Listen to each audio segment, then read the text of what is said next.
इतर शंकराची मंदिरं कुठे जरी तुम्ही पाहिली ते संपूर्ण नाहीत, 3 गाभारे संपूर्ण नाहीत, कुठेतरी अधुरी आहे. आणि ते मंदिर शंकराचं पांडवांनी पूर्ण केल्यानंतर देवाचं नाव सोमेश्वर आहे.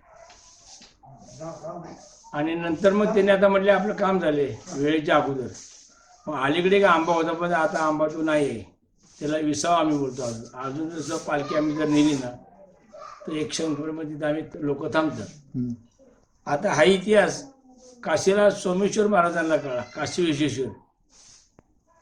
आणि म्हणले शंकराचं मंदिर म्हणले पांडवांनी एवढ्या वेळेत संपूर्ण केलं, म्हणले आपल्याला जाऊन बघितलं पाहिजे. मग काशीवरनं काशी विश्वेश्वर इथं आले. आता ते म्हणजे डायरेक्ट प्रवेश आपण तिथे करायचा नाही, म्हणून त्यांनी त्या वरच्या दगडामध्ये जे मंदिर आहे तिथे त्यांनी प्रवेश केला. आता हे तुम्ही म्हणा मग ते चौकट कोणी पाडले, आले देवाजीच्या मनात तिथे कोणाचे चालेल. देवाच्या मनात हे तयार करायचं आहे की झालं तयार. आता हे इथे तिथे सोमेश्वरी वंशरी थांबले. आता हे नवनाथाला कळलं. आता नवनाथ हे नाथपंथी, हे शंकराचे भक्ती, म्हणून नवनाथ तिथून आले. आता तुम्हाला तिकडची एक मूर्ती नसेल पाहिली, एक असा ओढा आहे बारका, बघितलं अशी कवतात आहे बघितले ते पाणी वाहत चेहरे आहेत. मग तिथे नवनाथ येऊन उभे राहिले.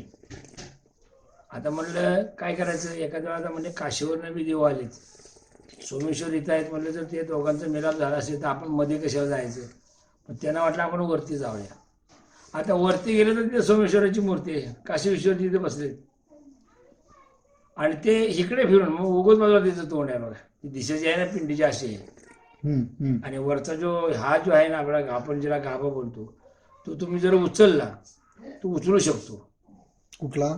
वरच्या देवळातला वरती जे पिंड आहे ना ती त्याचा गाभा उचलू शकतो आपण. वरचा उचलू शकतो, पण कोण उचलत नाही. म्हणजे ते लिंग आपण ज्याला बोलतो ते उचलता येतं का? हो उचलतं. आणि आतमध्ये त्याला आत जर तुम्ही बोट घातलं तर पाणी येईल. काडी टाकली ना एवढ्या आपण बर